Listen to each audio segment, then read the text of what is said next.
Hoy nos reúne una mesa bastante complicada, creo yo, el habla del Caribe. Me declaro totalmente nervioso e inseguro, sobre todo viendo las filas y viendo el público que hay en la platea, gente que conoce también el territorio y el lenguaje. Entonces, pues bueno, nos acompaña Ednodio Quintero. Ednodio es un académico venezolano, nacido en Las Mesitas, si más no estoy, es el sitio, sí, en los Andes venezolanos, conocedor de la literatura japonesa, traductor también de cuentos de Akutagawa y de Tanizaki Junichiro. Nos acompaña Roberto Burgos, cantor. Creo que la presentación de Roberto y de Juan Gozaín, pues, que yo pueda hacer, será siempre insuficiente. Novelistas ambos, cuentistas, Juan Gozaín narrador oral, también creo que se le puede denominar, periodista, en fin. Entonces, el título de esta mesa, El habla del Caribe, me parece un título ambicioso, un título desmesurado, como puede serlo el habla del Caribe misma, y pues pensaba que valía la pena acotar un poquito ese territorio, el Caribe. El Gran Caribe, sabemos, es una cosa que comprende un montón de islas y varias lenguas y muchos usos de esas lenguas, sin contar las lenguas que ya había antes del encuentro entre las culturas. Pero vale, tenemos un Caribe que, digamos, sería el colombiano y el venezolano aquí representado en la mesa, y creo que podríamos atarnos un poquito a él, ¿sí? Entonces, para comenzar, yo quisiera plantear qué es eso de ser Caribe, entendido desde ese territorio continental que comprende a Colombia y Venezuela.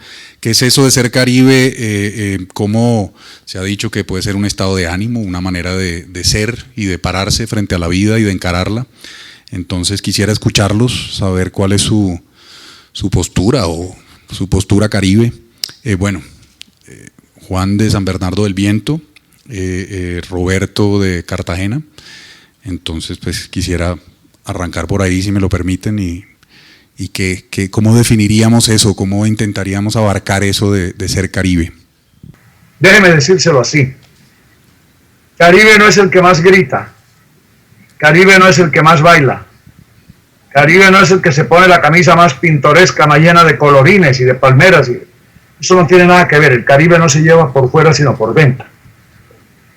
Yo siempre pongo un ejemplo. ¿Me permite ponérselo en este momento? Por favor. El ser humano más Caribe que yo he visto en mi vida es un ser de ficción. Se llama Florentino Ariza, en El amor en los tiempos del cólera. Y era lo menos aparentemente Caribe que uno pueda imaginarse. Oiga, era un hombre tímido, reservado, silencioso, vestía de negro. En el calor de Cartagena de Indias, vestía de negro. Traje entero con saco, con el pantalón de paño negro, supongo que hasta chaleco se ponía, camisa blanca y corbata negra, se ponía un sombrero negro, tocaba el violín, no el acordeón, como suponen que andamos todos tocando acordeón por la calle, tocaba el violín, tocaba música clásica, le llevaba serenatas a Fermina Daza con ese violín en el Parque de Fernández de Madrid, que Roberto Burgos, mi queridísimo amigo, conoce mucho mejor que yo. Y hay que ver las diabluras que ese hombre hacía en la cama, ¿oyó? Y era el que menos parecía de todo. No se deje engañar por las apariencias. El Caribe se lleva por dentro, no por fuera. Roberto. No, continuando con buenas tardes, gracias al Instituto Caro y Cuervo, a la Biblioteca del Gimnasio, a ustedes por venir. Continuando con la línea que abrió Juan, estaba pensando que en una novela anterior a la que él rememora, Cien años de soledad, hay dos especies de líneas, de estirpes, que uno encuentra en la repetición de los nombres de los personajes, como si se pudiese establecer una diferencia, para no decir clasificación, que es forzado, es feo, entre los aurelianos y los arcadios. Son como dos almas de ese mundo al cual don Alejo Carpentier llamó que el Caribe era todo una enorme geografía musical. Ahí de pronto apunta Carpentier a una característica a la cual me refiero más adelante, pero en los aurelianos, donde está Arisa y el violín, los aurelianos son los seres reconcentrados, silenciosos, dedicados a traducir pergaminos, a hacer pescaditos de oro, y de alguna manera tienen un alma autoritaria.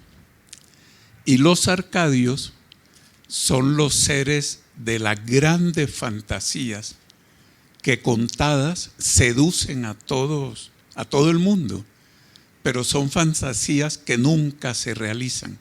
Son los hombres de la fiesta, del encuentro, de la verbalidad desaforada, de las hazañas ingeniosas. Y creo que ahí hay dos líneas interesantes para agregar a esa tipología de lo que podría ser Caribe. Y una postdatica de advertencia que normalmente en nuestro país, cuando decimos boyacense, bogotano, bayuno, guajiro, estamos incluyendo una expresión de reducida comprensión y de cierta caracterización despreciativa. Ahí incluiría también a lo Caribe. No hay un deseo de saber más allá del rasgo folclórico, del rasgo que de alguna manera está definiendo la manera como tratamos al otro. Eso sería serio. El novio. Buenas tardes, ¿se oye? Sí. En primer lugar, honra los agradecimientos no protocolarios sino sinceros, comenzando por doña Elvira Cuervo, del Instituto Caro y Cuervo, por Luz Marina Cruz y por Álvaro Robledo, que fueron realmente los que hicieron que viniera a esta bella ciudad, a la cual he estado como, no sé, 12, 13, 14 veces, no sé cuántas he venido. Cuando vi el programa, o sea, cuando me hicieron la invitación hace ya varios meses, sabía que me estaban invitando como japonólogo, que es una de mis últimas pasiones, mi pasión nipona, y cuando vi el programa y que me habían incluido en esta mesa, yo dije, bueno, me sorprendí los primeros segundos, pero dije, bueno, tratándose de hablar sobre García Márquez, voy donde sea. Ya lo había hecho en varias ocasiones, el año pasado, con motivo de su viaje al mundo, al cielo de Macondo. Y dije, bueno, lo del Caribe me parece, no es irrelevante, sino que es como limitar a ese grandísimo escritor nuestro a una zona también limitada, muy rica, por supuesto, y la cual podemos hablar de lo Caribe, lo que significa para los venezolanos, pero me fui más bien por el lado de la lengua. Decía Chuang Tzu, un filósofo chino del siglo IV a.C., que la palabra no es una mera emisión de aire. Y la palabra en los códices aztecas y mexicas está representada como una lengua de fuego. Entonces, de ahí la importancia del lenguaje, que es lo que nos separa de los animales. tal vez nos haga más animales, pero sí, es una forma de comunicación única de los humanos, el lenguaje en su forma oral y luego escrita. Entonces, yo que tengo ya muchos años en el oficio, tengo más de 50 años escribiendo, he tratado a veces, que me he enfrentado a muchos públicos, particularmente en universidades, en la UNAM, en la Salamanca, Universidad de Tokio, en todos lados, en conferencias en todos lados. Entonces he tratado incluso de inventarme una definición de literatura que me sirve justamente para hablar de García Márquez, exaltando su lenguaje. Conversando con dos eminentes especialistas que están aquí en este evento, hablaban del lenguaje de Shakespeare, las palabras que usó Shakespeare, las que usó Cervantes, y seguramente alguien debe haber hecho un inventario de las que usó García Márquez. Yo he tenido con García Márquez una suerte inmensa, incluso de conocerlo personalmente en el año 76 en México y compartir con él, y unas recomendaciones que me dio sobre literatura japonesa y unas anécdotas muy divertidas. El de haber sido lector. Hay un libro que lo cargo siempre, que se llama El coronel no tiene quien le escriba, que para mí es como una especie de talismán. Lo he leído en muchos cursos, no sé cuántas veces lo he leído, yo supongo que unas 15 veces. Y en una oportunidad que tenía el plan de ir a Tokio por 3 años a enseñar español, compré 10 ejemplares, recuerdo, en una librería de Madrid, porque dije, cuando llegue, yo sabía que eran cursos pequeños, a cada uno le voy a decir, vamos a leer este libro, para que si ustedes si leen este libro conmigo en un semestre, ¿no?, van a aprender español.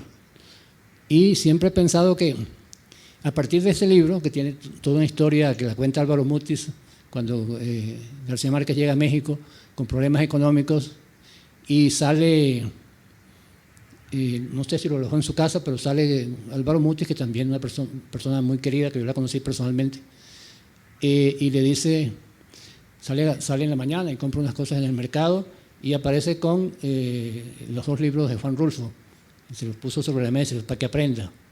Yo no sé si realmente aprendió, pero sí hubo un cambio, yo diría que radical. Yo no soy estudioso lingüista, pero si se estudia el García Márquez anterior al coronel, era un García Márquez que debía mucho a Faulkner, y se ve en esa especie de lentitud, de cuando el niño está con la madre en el entierro, toda esa cosa que uno siempre le da ese olor a Faulkner, que es muy bueno, por supuesto. Ojalá uno tuviera influencia de Faulkner o de esos grandes autores. Pero yo creo que a partir del coronel, él comienza a ser García Márquez. Y yo tengo una definición de literatura, que esa sí le voy a leer, por eso me puse aquí sin agarrarlo, que es muy sencilla. Y que dice así: literatura, uso deliberado y singular del lenguaje con fines estéticos, con el propósito de ilustrar de alguna manera un conflicto existencial. Eso es muy sencillo. A veces digo que se puede uno quedar en lo de estético, y sería como arte por el arte, pero siempre se está hablando de un conflicto, algún conflicto humano, el que sea, ¿verdad? Entonces, el lenguaje, esto es como una coletilla, es un magnífico instrumento utilizado por el hombre para comunicarse con sus semejantes, lo que decía que nos diferencia de los animales. El lenguaje literario, en cambio, para mí, en eso sí soy como radical, es una perversión o algo muy extraño del lenguaje originario, que apunta a la comunicación, que apunta no a la comunicación, sino al estupor. Es decir, cuando el lenguaje se va más allá de la comunicación, es decir, para comunicación existen los telegramas, los mails, los periodismos, lo que sea. Entonces, para algo ya distinto que te conmueva está el lenguaje literario. De ahí que uno admire tanto a los grandes escritores como Borges, García Márquez, Kafka, Beckett, que te producen esa conmoción. Y bueno, entonces, pero eso ¿dónde viene? Viene del lenguaje. Y ahí, claro, ahí por supuesto hay mucha tela por cortar. Recuerdo que en una ocasión, estando en Barcelona con Enrique Vilamatas, que es un gran amigo mío, estábamos conversando, porque es una persona muy ambiciosa, sobre cuáles son las condiciones para que un escritor se convierta en clásico o en un grandísimo escritor, porque hay miles y miles de escritores, miles, millones tal vez. Incluso hay quienes dicen, no sé si es... no, Flaubert decía que escribir es un oficio de perros. Otros decían que es lo más poderoso que hay para el espíritu. Yo digo que escribir es una de las formas más radicales de ejercer la libertad también. Pero en esa ocasión anoté esas 3 condiciones a las cuales aspiraría a alguien para ser un gran escritor, que son básicamente 3.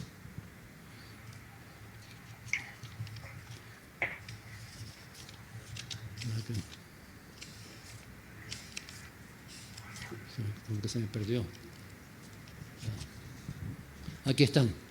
1, que sea capaz de crear su propio mundo. Eso suena como obvio, pero hay gente que no tiene mundo, sencillamente. O sea, qué sé yo, la Nouveau Roman, por ejemplo, yo no lo consideraría como literatura porque son objetos, son cosas como muy vacías, sin alma. Se tiene su propio mundo, ¿verdad? O sea, estoy pensando en García Márquez y ustedes verán que se corresponde exactamente.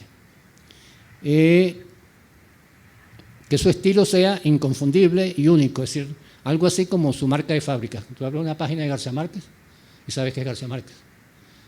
Yo puedo hacer el ejercicio en el coronel que lo cargo por aquí con alguien y uno se reconoce como se reconoce el estilo de Joyce, por ejemplo, o de Borges. Y la última, la más complicada, a la que pocos llegan, es que logre incidir dentro de su propia lengua. Pienso en Shakespeare, Cervantes, Borges, García Márquez, transformándola e incluso creando una nueva lengua, básicamente. Bueno, para no hacer esto tan largo, cuando me toque otra vez la palabra, voy a contar una anécdota que me sucedió con mi padre de 87 años leyendo este libro. El coronel no tiene quien le escriba. Bueno, bien. Estupor, te mencionaba la palabra, es lo que podría sentir alguien que llegue por primera vez al territorio del Caribe y escuche hablar a los Caribe, cuando se desatan con palabras como bololó, boquineto, chichigua, musaraña, hazañoso, chiripa. Carmen Barbo hablaba de una palabra, como era hace un rato, saibó, seibó, en fin, y pareciera una lengua de fuego, ¿no? Como que uno llega a ese territorio y pareciera una lengua de fuego también para tomar las palabras del sabio chino.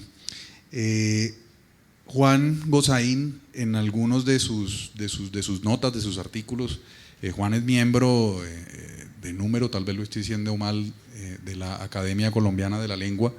En algunos de sus artículos refiriéndose a la lengua cita a ese otro hombre caribe, José Martí, y cuando dice que en el Caribe el lenguaje está hecho para que la gente sepa lo que uno está pensando.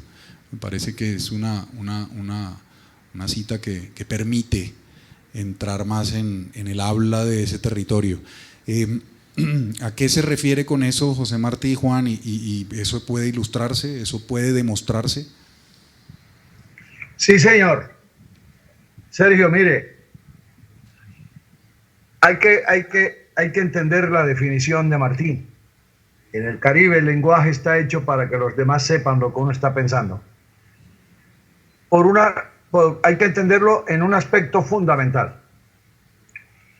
De todas las características originales del Caribe, del hombre caribe, la más notable es el lenguaje, sin lugar a dudas. Miren ustedes por qué. El Caribe, lo que hace al Caribe distinto, lo que hace al ser humano diferente, lo que hace al lenguaje original en el Caribe, es la mezcla de razas. Aquí estaba el indio nativo cuando aparecieron al amanecer de un día de octubre los primeros colonos conquistadores, los blancos europeos españoles. Pero después hubo que traer negros de África que los cazaban como a bestias.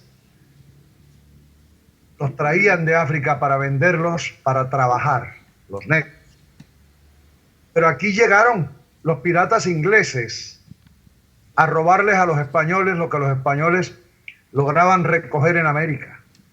Pero aquí llegaron piratas franceses, como el Barón de Pointí o Baal, a robarle a los piratas ingleses lo que los ingleses le robaban a los españoles. Mire, aquí llegaron holandeses, a Aruba, a Curazao, a Bonaire. Aquí llegaron alemanes. En el Caribe es insólito. En el Caribe hay una isla que fue posesión de Dinamarca, una isla danesa, al pie de Santa Cruz. Bueno, luego a trabajar en el canal de Panamá llegaron los chinos, que se quedaron montando lavanderías y restaurantes.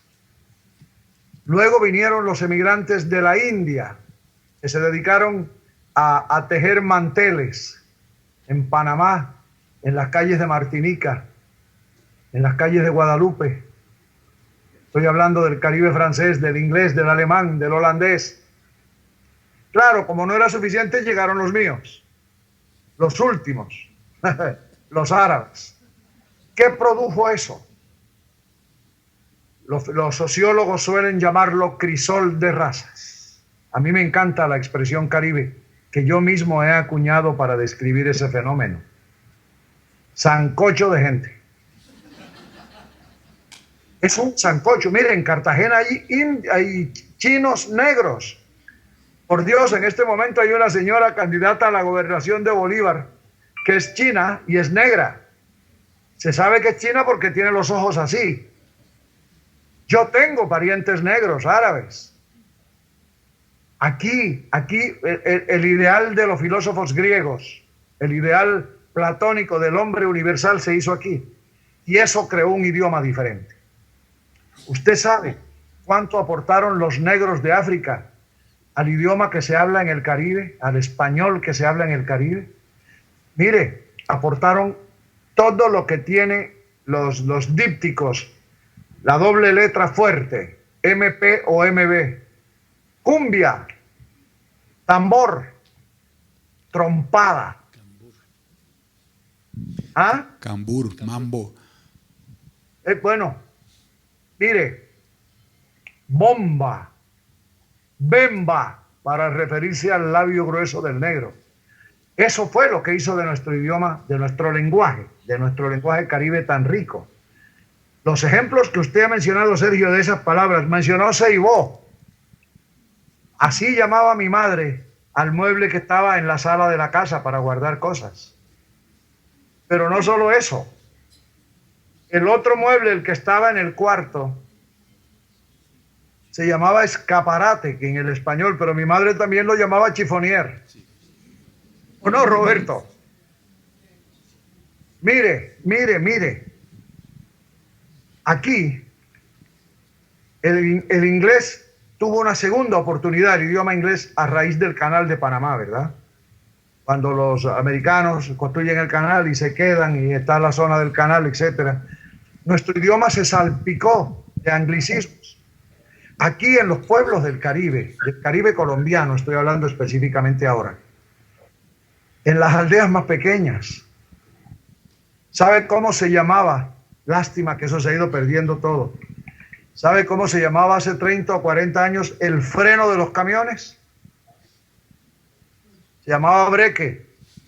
Métele el breque, y gritaban al chofer del bus. Break es frenar en inglés. Mire, usted no se imagina la cantidad de riqueza del lenguaje que se produjo aquí, porque el lenguaje está hecho para que los demás piensen, para que los demás sepan lo que uno está pensando. Le voy a insistir en la frase de Martí. Es que uno nota, y esto no es una crítica, líbreme Dios, no soy tan elemental como para eso. Uno nota en las regiones montañosas de América, donde no hubo esa emigración de todos los seres humanos de la tierra, donde no hubo, por ejemplo, sino el nativo y el español.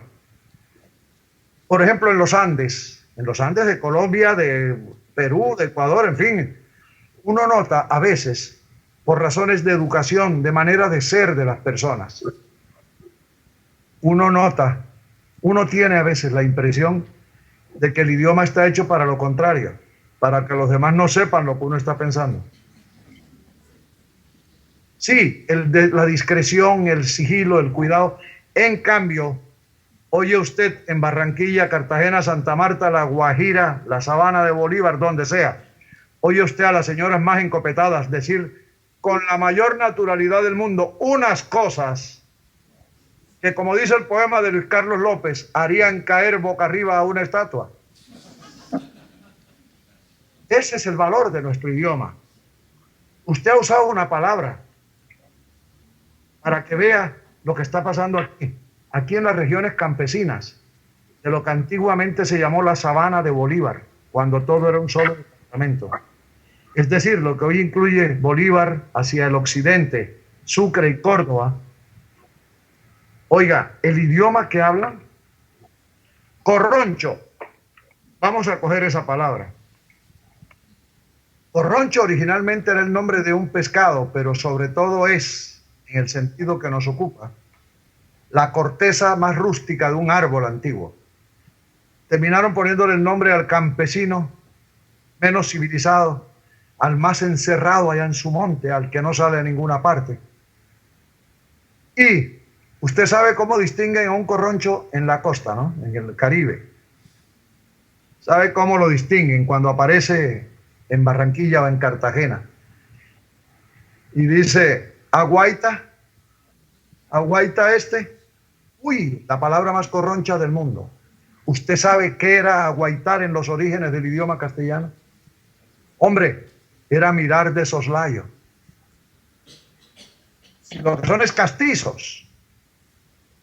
Muñoz Molina, Antonio, el gran novelista español, miembro de la Academia Española, andaba conmigo por los pueblos cercanos a Cartagena y nos bajamos a tomarnos un jugo de patilla cerca de Turbaco. Y un señor que vendía frutas en la carretera me ve llegar y me dice, don Juan Gosaín, me enorgullece saludarlo, saludarlo, señor periodista, man que le pese a la cobarde envidia. Y Muñoz se me queda viendo y me dijo, ¿qué dijo este? Man que le pese, le dije, sí señor. Me pregunta Muñoz, ¿usted sabe qué es el man que? Le dije, claro, es la conjunción anterior a aunque en la lengua.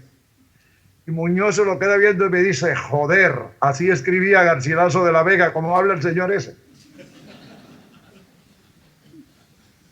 Mire, bueno, no me quiero explayar más, te quiero coger a Robert, quiero conversar con el novio también, me gustaría hablar de lo que si hay un lenguaje común caribe, colombo, venezolano o no, etcétera. Mejor dicho, aquí paro. Para ilustrar un poquito eso, por lo que indagaba, otro Caribe, Nicolás Guillén, en unos versos dice, yo ya me enteré, mulata, ya sé que dice, que yo tengo la nariz como nudo de corbata, y fíjate bien que tú no eres tan adelantada, porque tu boca es bien grande y tu pasa colorá. ¿Qué más se puede decir de esa calidad o cualidad del lenguaje o del habla caribe de ser tan directa? ¿Puedes...?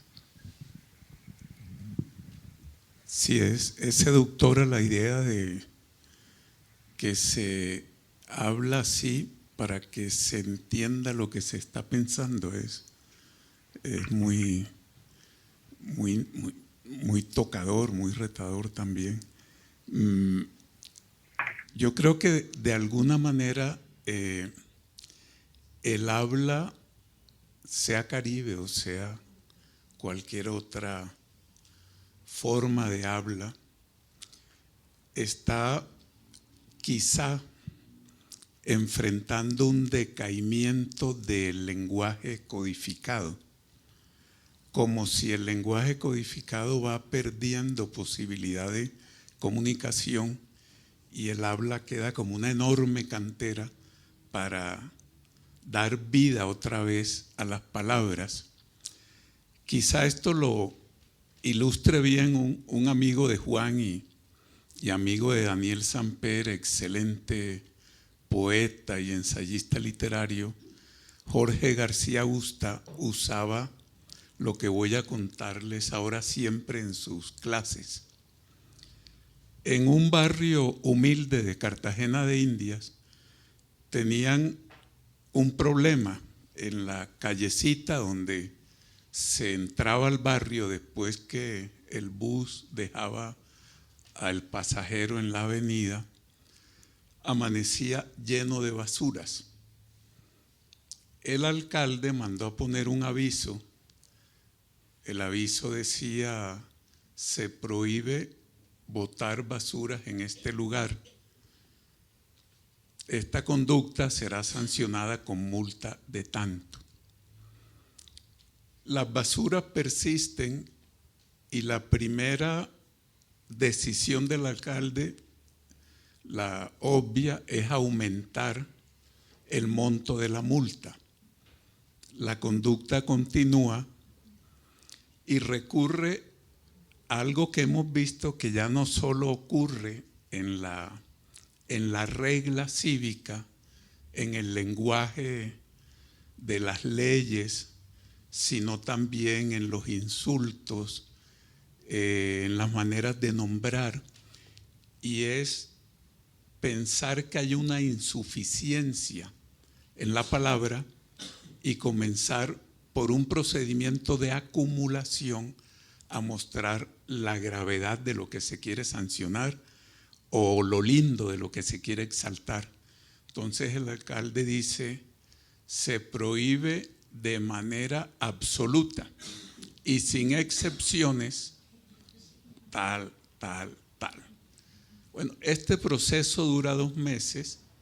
Ya no le servía el aviso, tenía que poner unos cartelones con los absolutos, ninguno, el aumento de las multas, y el acudiente o secretario del juzgado le dice: alcalde, pero del juzgado, de la alcaldía, le dice: alcalde, pero deje de estar perdiendo el tiempo. ¿Tienes una solución? Sí, déjeme, yo la pongo esta noche. Al día siguiente, la gente del barrio encontró un aviso pintado con carbón en la pared que decía: la hijueputa madre para el que bote basuras aquí. Miren que al día siguiente no volvieron a botar basuras. Entonces el habla está operando como algo que potencia, que hace renovación de una lengua que se gasta y que vamos gastando más con esas montañitas de adjetivaciones, palabras. Ednodio. Quisiera volver a la García Márquez, pero se me vienen ideas justamente como una conversación. Estoy aquí como si estuviéramos solos en un café.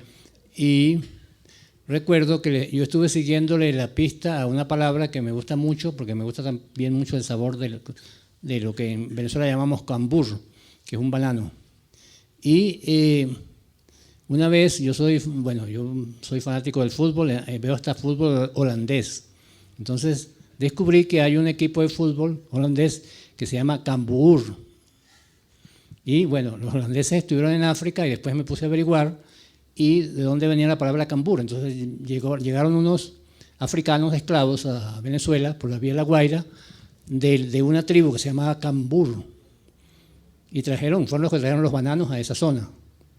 Y le pusieron ese nombre, o sea, así como el quicuyo, que eso es el pasto que crece en las sabanas de Bogotá, que los trajeron algunos agrónomos de Kikuyo, de una tribu de Kikuyos de África, y que se extendió por todos los Andes y hasta Venezuela, porque los caballos y las mulas iban llevando el abono a todos los sitios. Entonces esa palabra se la dieron por el lugar de nacimiento, Cambur. Entonces ahora lo que quiero averiguar es de ver incluso ese equipo de fútbol de Cambur, ¿por qué le pusieron ese nombre? Seguramente porque unos holandeses estuvieron en esa misma tribu en donde los esclavos vinieron a Venezuela. O sea que es una cosa fascinante, todas estas cosas del lenguaje, y hay libros sobre esto, miles y miles de ejemplos.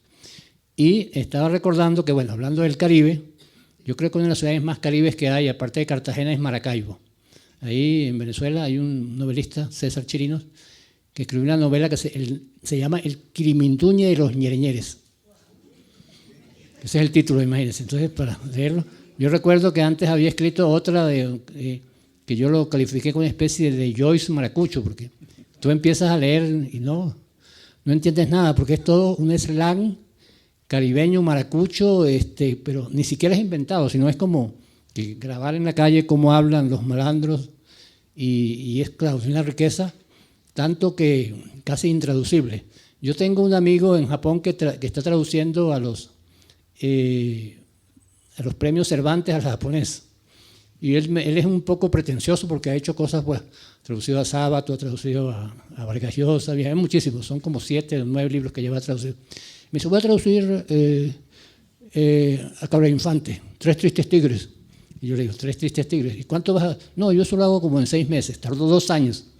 Y dice que dejó el pelero, porque él habla así muy en criollo.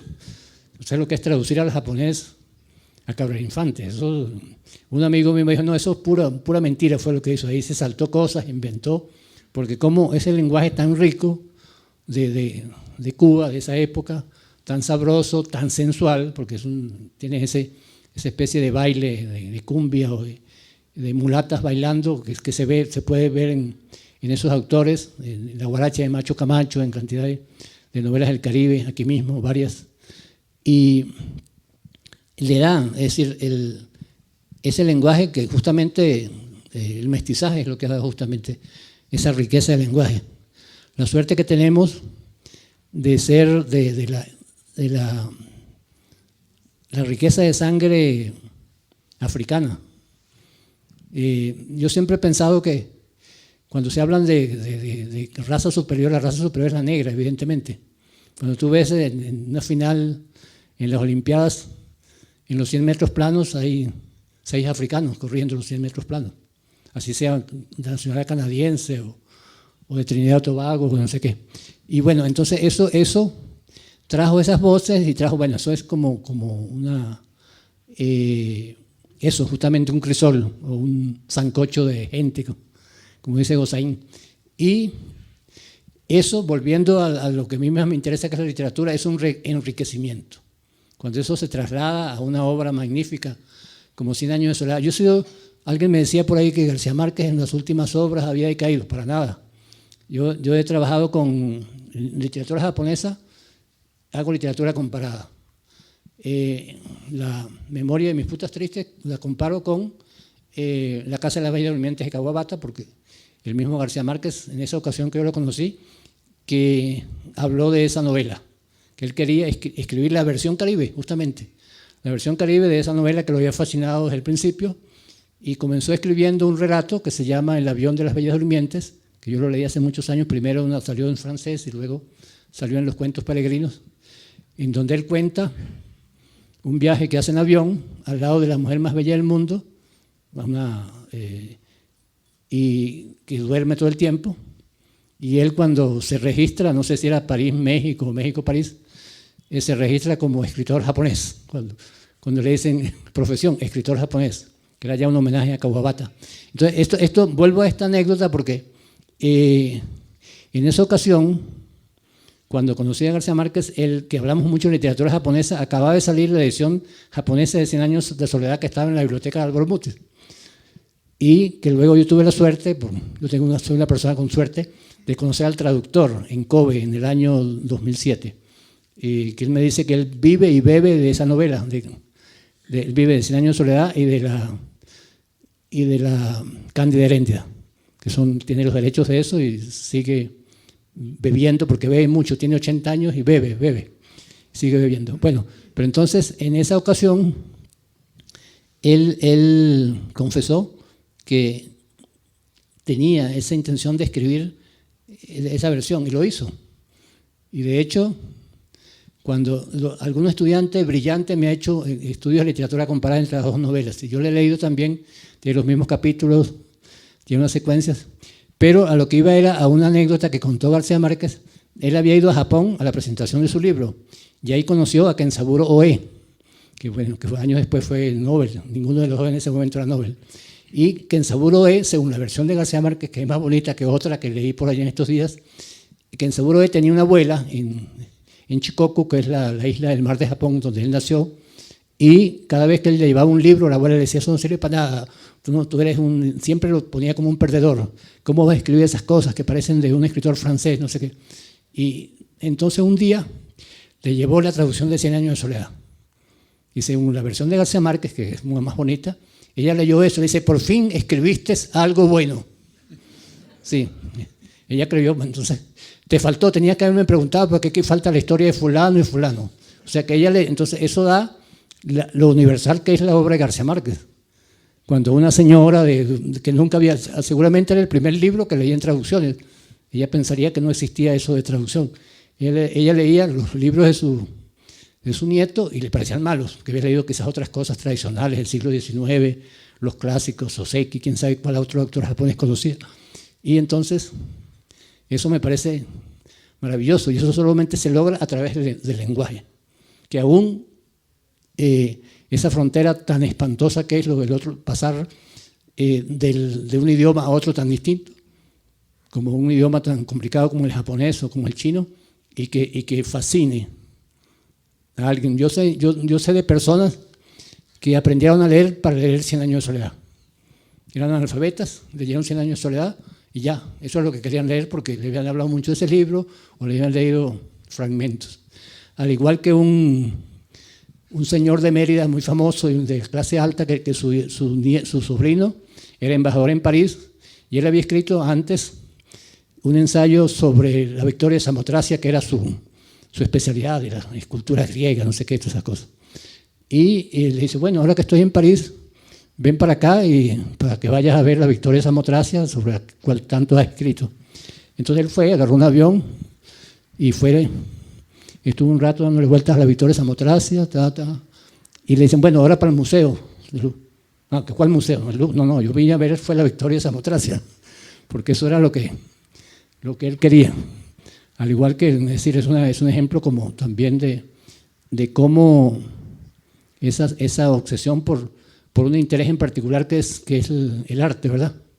En el caso nuestro, en el caso particular, yo creo, yo le decía a un amigo mío español que si en España no tuvieran Cervantes no serían nadie. Digo, sin menospreciar la literatura española. Cervantes, y bueno, se les acabó. Bueno, Quevedo, no sé, lo puede ver. Y bueno, nosotros hemos tenido la inmensa fortuna de tener a Borges, García Márquez y a Onetti. Yo creo que con eso Rulfo quizás nos bastaría. Es decir, estamos sobrados con esa suerte de crisol también de palabras que produce esa voz maravillosa que es la de un autor.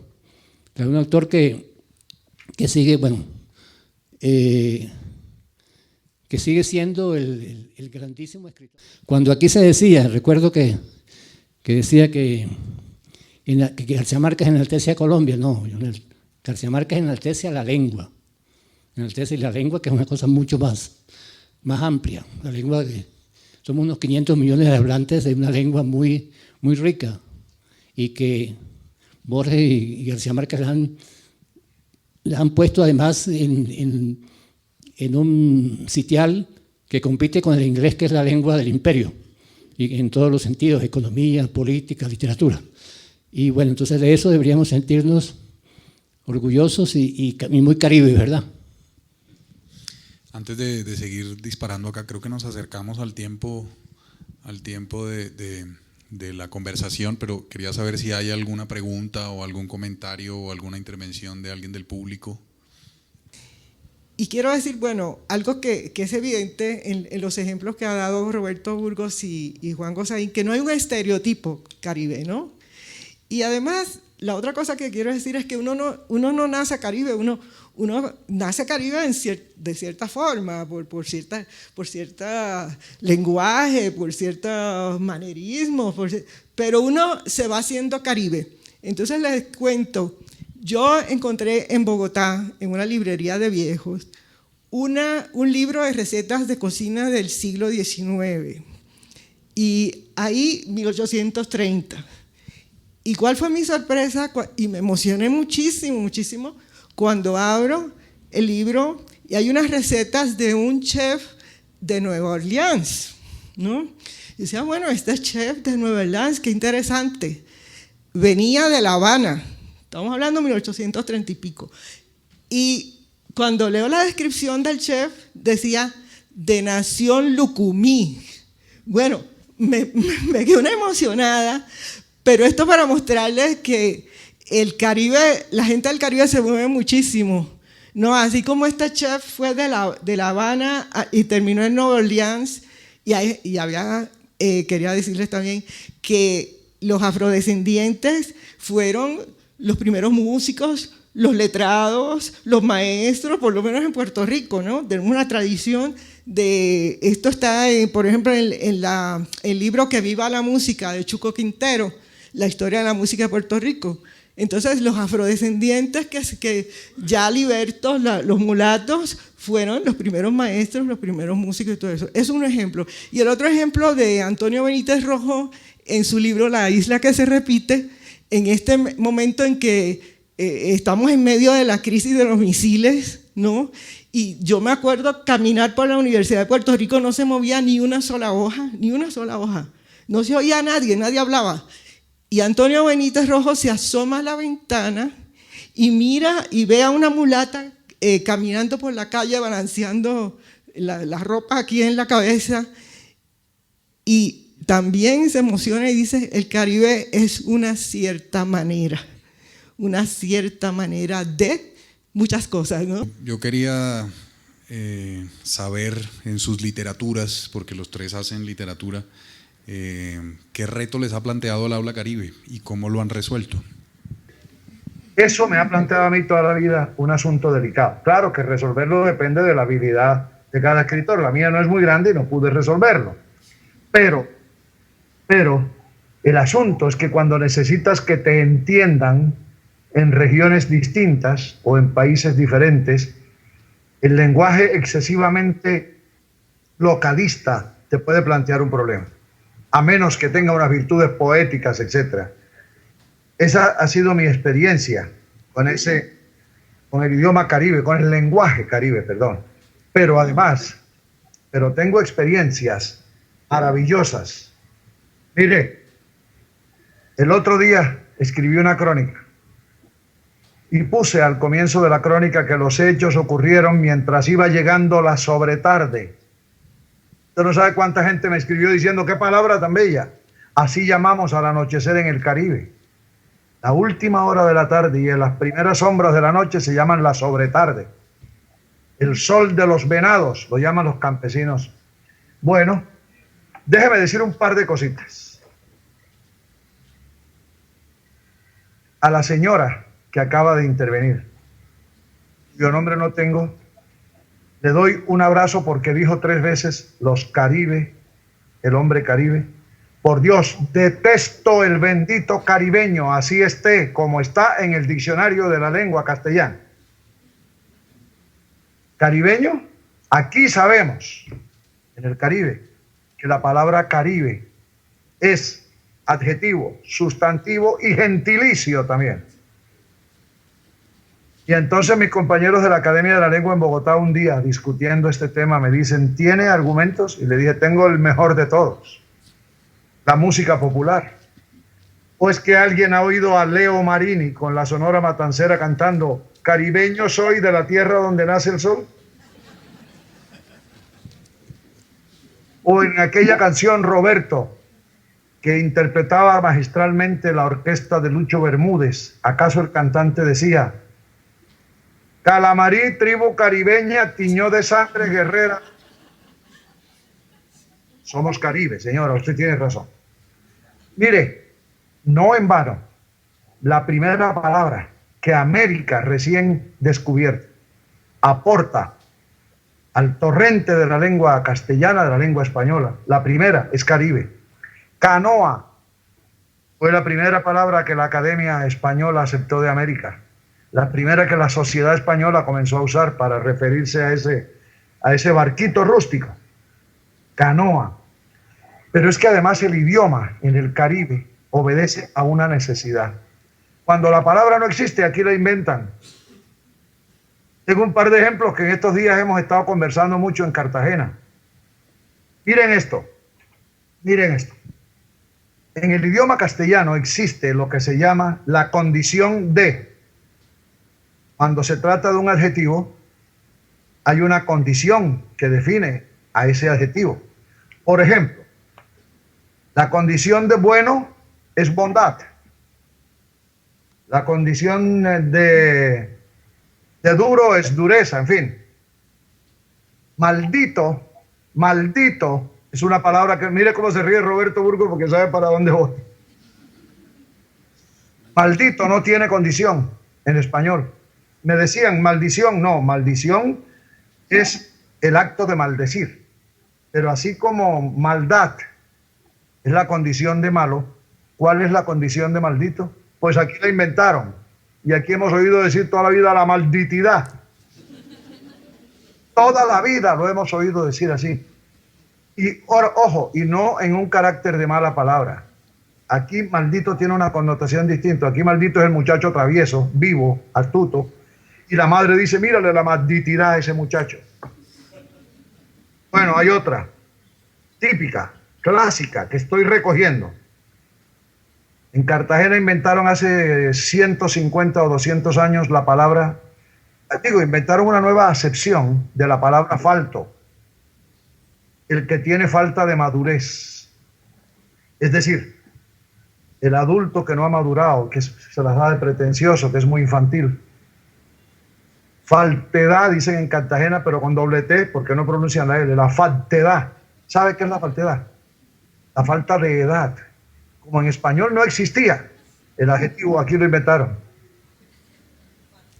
Esa es la gracia, la verdadera y auténtica gracia, el aporte auténtico, genuino de la lengua caribe.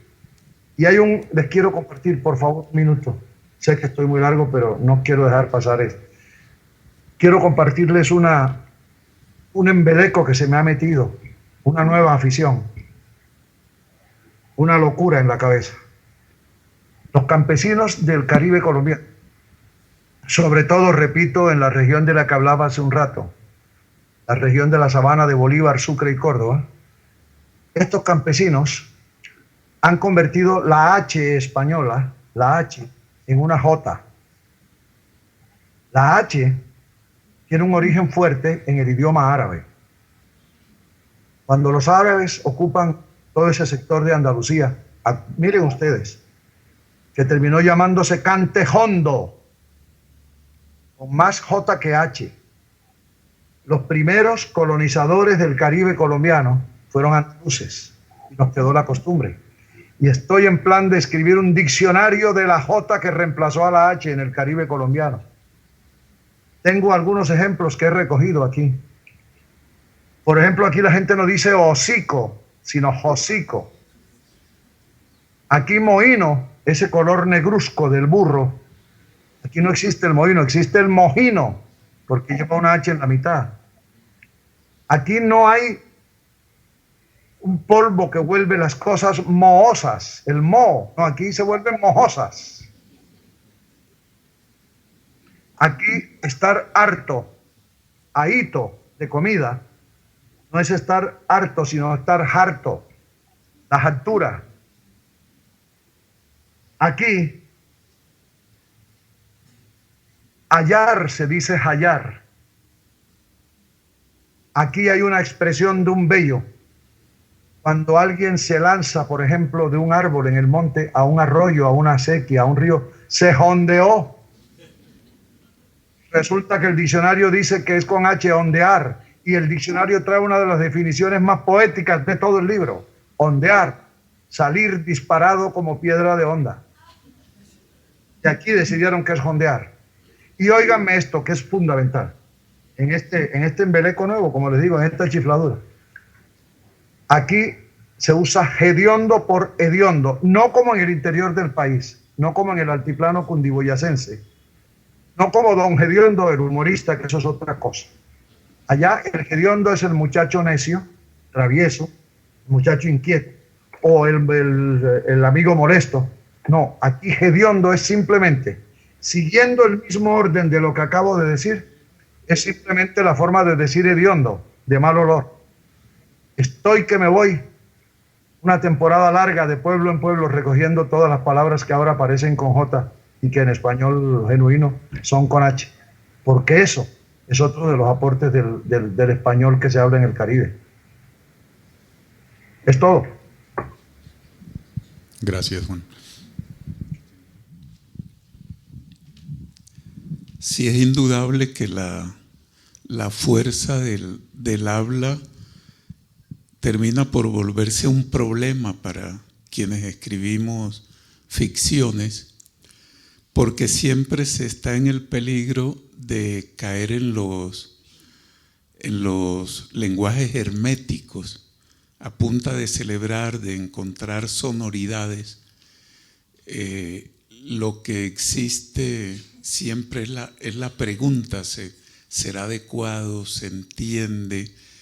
Y sin duda estamos condenados los escritores a estar investigando. Hay, no sé si se puede llamar un lexicón clásico, que es el de Mario Alario Di Filippo, y si hay un tremendo trabajo, justamente lo hizo el Instituto Caro y Cuervo con una misión alemana, que es un diccionario de colombianismo bastante abundante, rico, y de repente eso ayuda un poco como a encontrar el curso el origen de esas formas, de esas maneras. Pero algo destacable en una novela que ha estado Ednodio citando con admirada generosidad a García Márquez, es haber incorporado a la lengua una manera limpia de escribir, donde no hay dudas del sentido. Creo que parte de la gracia narrativa es que esas palabras que eran muy frecuentes en toda la novela indigenista, para poner un ejemplo, cuando se usaban mal, con una moralidad admirable, la moralidad de ser auténtico, de incorporar, interrumpían la lectura, actuaban como piedras en la corriente narrativa, creaban problemas y sacudía a algo que en los cuentos y las novelas es detestable, que son las llamadas de pie de página o los lexicones al final de las novelas, a los cuales hay que acudir porque quedó frenada la lectura. Entonces, ese reto creo que le sirve al escritor para ir aumentando cierta pericia en la utilización del lenguaje y de alguna manera adelantándose a una pronta codificación o acogidas, y lo vemos en la última edición de que creo que parece será la última que sale en papel, del diccionario de la Real Academia. Uno ve la enorme incorporación de americanismos de todo tipo para ampliar los sentidos de determinadas palabras ya acuñadas.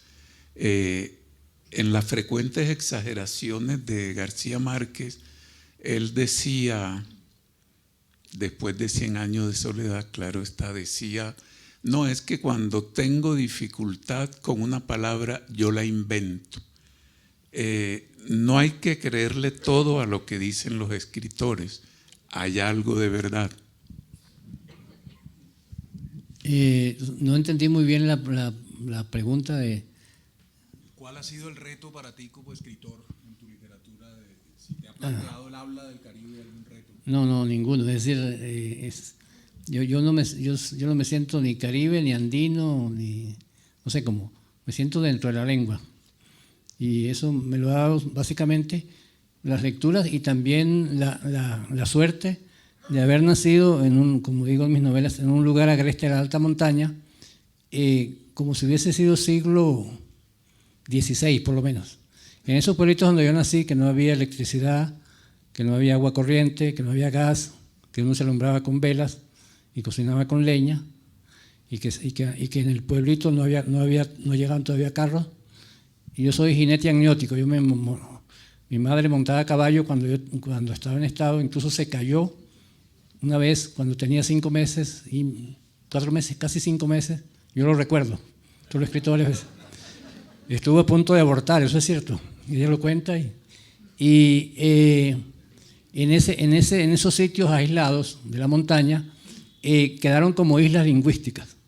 Ahí cuando daban el ejemplo de Aguaitar, recordaba que una vez yo fui con mi padre, que era un señor muy mayor, porque mi hermana que vivía con la crió una de sus hermanas de él, de una tía, venía de visita, entonces él siempre que venía íbamos a buscar un ovejo por allá en un páramo perdido, él en su caballo, yo en el mío, y en esa casita que era como entre la niebla, como a 4.000 metros de altura o más, de pronto se oye como que alguien se asoma por allá, entonces la madre le dice a la niña, atife, atisbe, que es una palabra que yo la uso mucho porque es una palabra de Cervantes o de Vega, y ahí también se utilizaban muchas expresiones como el verbo industriar, industriarse por yo me las ingenié, yo me las industrié para conseguir ese dinero que necesitaba para llevarle a alguien. Entonces, toda esa oralidad rica de la cordillera lo incorporo yo en mis novelas. La gente me dice, ¿de dónde sacas esas palabras? ¿De qué diccionario? Ninguno, de la cabeza, porque son los recuerdos de infancia que son parte también de un legado. Yo, por supuesto, no estoy tratando de rescatar eso como un antropólogo de la palabra o no sé qué, sino que están ahí naturales. Y al mismo tiempo utilizo expresiones en el rock, escribo a veces frases en inglés sin ponerle itálicas ni bastardillas, porque son de uso común, palabras, frases, y porque el lenguaje es una cosa muy dúctil, universal, que va evolucionando y se va enriqueciendo con todo, con el lenguaje. En Venezuela yo creo que también en el Caribe colombiano hay un lenguaje muy rico del béisbol, muchísimas palabras que vienen del béisbol, hay incluso diccionarios con el aporte gringo y expresiones. No me vas a tirar ese strike, por ejemplo, no me vas a joder con esa expresión, no me vas a hacer trampa, muchísimo. Entonces el lenguaje es una cosa muy rica, viva. Por eso yo no respeto para nada el lenguaje, el diccionario de la Real Academia. Lo tengo y de vez en cuando lo consulto cuando tengo alguna duda, pero no es para nada mi guía.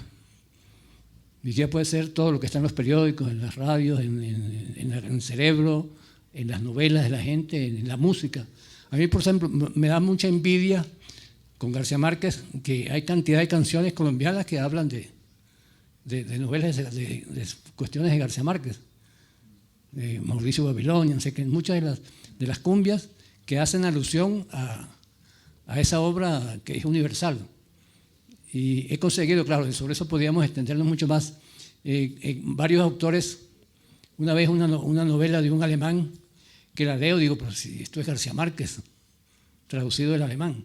Él ubicaba una historia en la época de los romanos que de pronto pasaba en cine. Digo, eso lo sacó fue de García Márquez, ¿no? Eso no fue una cosa de un alemán.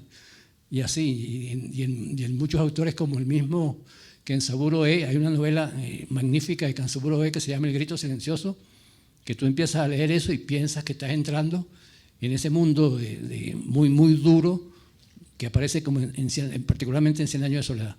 Entonces, bueno, ¿eso de qué viene? Del lenguaje, eso. Lo que decía Chuang Tzu, que la palabra no es solamente emisión de aire, es algo mucho más. Por aquí hay una pregunta. Cuando uno busca en el ALEC, en el Atlas Lingüístico Etnográfico de Colombia, del Caro y Cuervo, y cuando uno busca allí, decía la manera en que los colombianos de las diferentes regiones dicen se murió, uno se encuentra con que en el Caribe hay zonas donde se dice no come más yuca o entregó los papeles. Pasó al páramo. Creo que esta conversación, aunque podríamos seguir echándole yuca al sancocho, ha llegado al final. Entregamos los papeles. Gracias a Juan, a Roberto, a Etnodio, gracias a todos ustedes por estar aquí y hasta la próxima.